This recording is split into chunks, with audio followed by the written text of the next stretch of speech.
Hello friends, you're listening to Classics Audio. Today we begin with our sessions on Anglo-Norman romances. As we have said in our previous audio, we'll be dealing with Anglo-Norman romances in two separate parts. For today, you are going to be introduced 8 major Anglo-Norman romances with a detailed summary of each of them, including major characters and events. So the texts under study for today constitute Guy of Warwick, Athelstan, Havelock the Dane, King Horn, Bevis of Hampton, Floris and Blanchefleur, Amelus and Amelon, last but not the least, the Knight of the Guard. So let's start.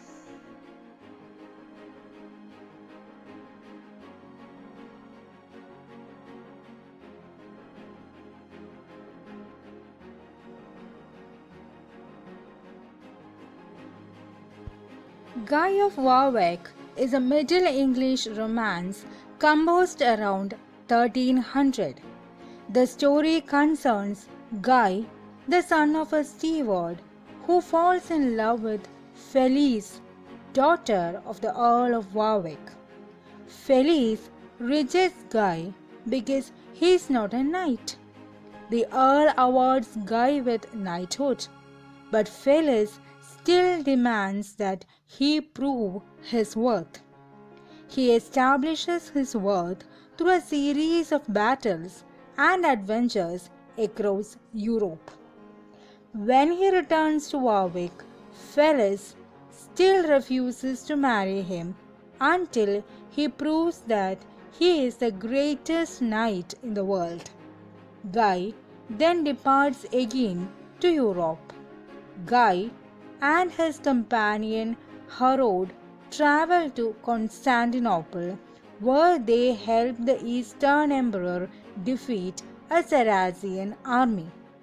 On his way, Guy also encounters Thierry of Gormozy. Thierry explains how the Emperor's steward, Berard, falsely accused him of the death of his uncle, Duke Otune, imprisoned him, but later released him on agreement that he would find and bring Guy to defend him against Bertard's accusation. Guy eventually defends Thierry without revealing his identity.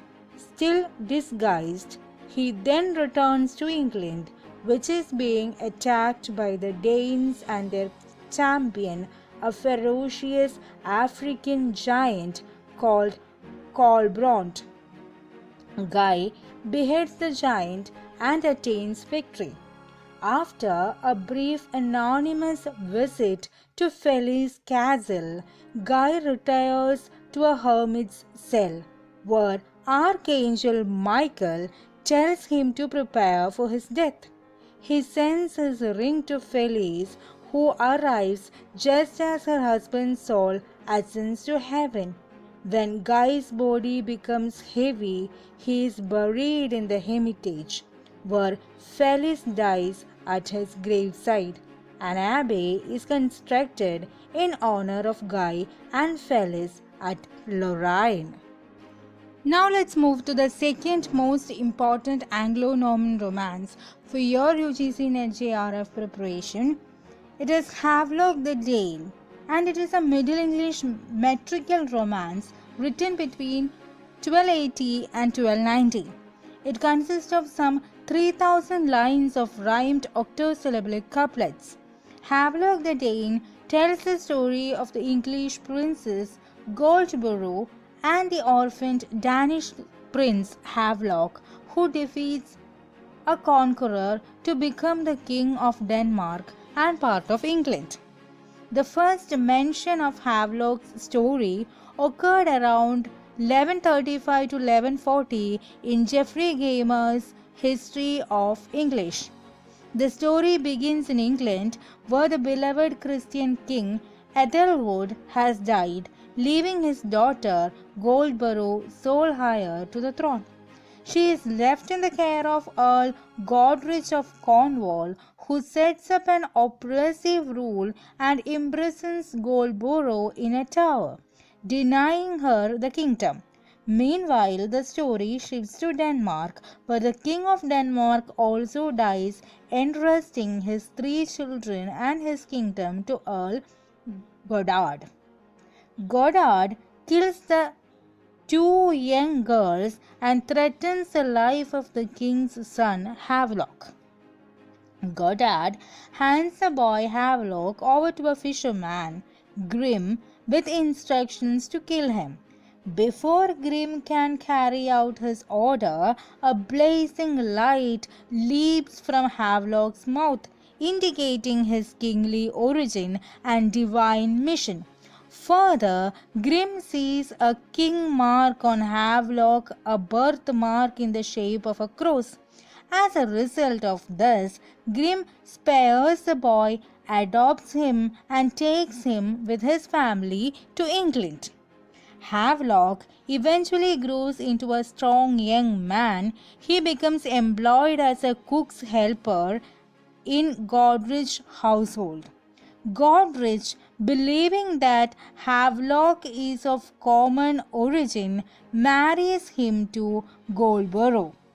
On their wedding night again, a beam of light appears from Havelock's mouth. Because of this, Goldborough recognizes that her husband is a prince. The two then travel to Denmark along with their family. Havelock raises an army, defeats both Godard and Godrich, and unites the 2 kingdoms.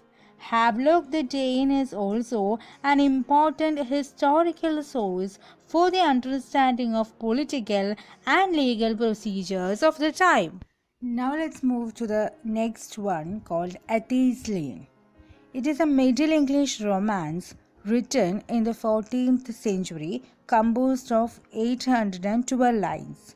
It is a tale of 4 main characters: Athelstan, the title character, Eglond, Arlyle, and Viomont. All 4 of these become sworn brothers. When Athelstan inherits the English throne, he makes Eglon Earl of Stein, Viomont Earl of Dover, and Arlyle Archbishop of Canterbury. He also marries Eglond to his sister Edith. But as years proceeded, Viomont becomes jealous of Athelstan's favoring of the family of Eglond. So this man Viomont began to plot against Athelstan. However, in the end, the traitor, that is Viomont, was realized and hanged to death. Now let's quickly move to Bevis of Hampton, the next romance, a metrical romance of early 14th century, orally composed and transmitted. Bevis comprises 4,620 lines, of which the first 474 are in tail-rhymed 6-line stanzas and the remaining in short rhyming couplets. The tale concerns Bevis, who is sold into slavery at the young age of 7 by his wicked mother. Bevis' mother had earlier arranged for her husband's death through hands of her lover, the Emperor of Germany. So, Emperor of Germany was a lover of Bevis' mother, for whom she killed her husband and sold her son as a slave. Now what happens? Bevis eventually finds favor at the court of pagan King Hermione, whose daughter Josine falls in love with him. Then Bevis agrees to accept her love if she converts to Christianity. Finally, after Josine has been forced into 2 hateful marriages, she and Bevis were wed and she gives birth to 2 twin boys. Now let's move to the next one, Floris and Blanchefleur, a more interesting story. It is a verse romance composed around 1215. 1250. Then this romance tells the story of a Christian lady who has been captured by the Saracens. The Saracens, recognizing her nobility, make her a lady in waiting to their queen. Both the lady and the queen bear children on the same day during a festival of flowers. A daughter Blanchefleur is born to the lady while the queen bears a son Floris. Both the children are brought up together and eventually falls in love. Fearing that they will marry, the king decides to execute Blanchefleur. When Floris tries to kill himself, the queen finally reveals the truth. Floris goes in search to seek Blanchefleur while his parents gave him a cup and a magic ring for protection. Both are united at Babylon and eventually marry. And the next romance, Amis and Amylon, revolves around the two title characters, Amis and Amylon, who are the sons of neighboring barons in Lombardy, born on the same day and identical in appearance.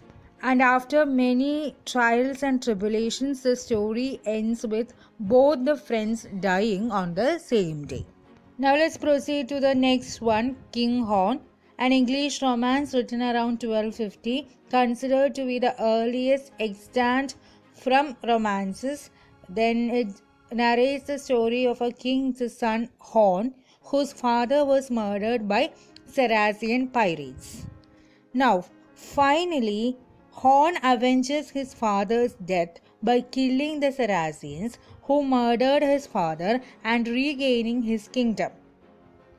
He marries Rhimelint and became the king and queen of Horn's paternal kingdom. Finally, let's proceed to the Knight of the Cart.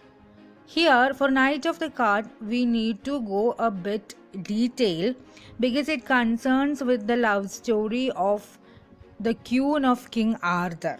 Okay, so Chrétien de Troyes Lancourt, that is the original name of the Knight of the Cart, and Chrétien was believed to be the writer or the author of this romance, and it narrates the story of the adulterous relationship between Lancourt and Arthur's queen, that is King Arthur's queen Guinevere. Chrétien claims to have composed the Knight of the Cart at the request of the Countess Mary, the daughter of Ellen of Aquitaine. The lovesick Lancourt of the poem undergoes all kinds of humiliations to prove his devotion to Queen Guinevere, culminating at a tournament where he fights as well as at Guinevere's command. The queen is eventually abducted and Lancourt goes on a quest to rescue her.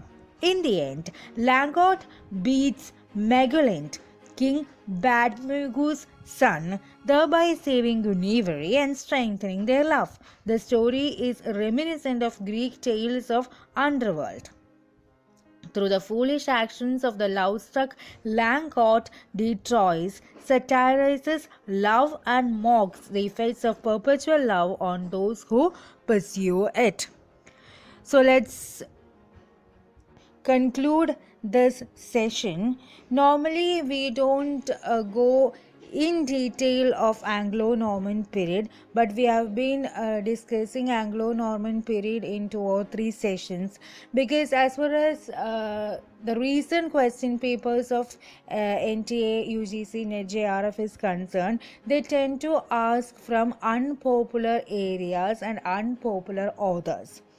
So, Anglo-Norman period was not a key concern for UGC NET exam till the date, but if they decide to ask some questions from Anglo-Norman period this time, which was not at all popular till the date for UGC NET, but if they decide otherwise, you shouldn't lose your marks, because if you analyze the question paper, you can see that if the author is a popular one, they tend to ask questions from his or her unpopular works.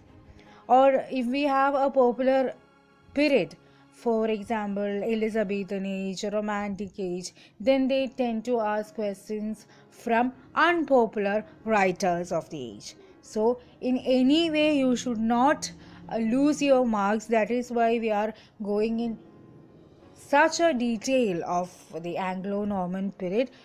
We have to discuss a couple of romances further, which will soon be uploaded in the next part of Anglo-Norman romances. So wait, stay subscribed. If you are not subscribed to this channel yet, please subscribe.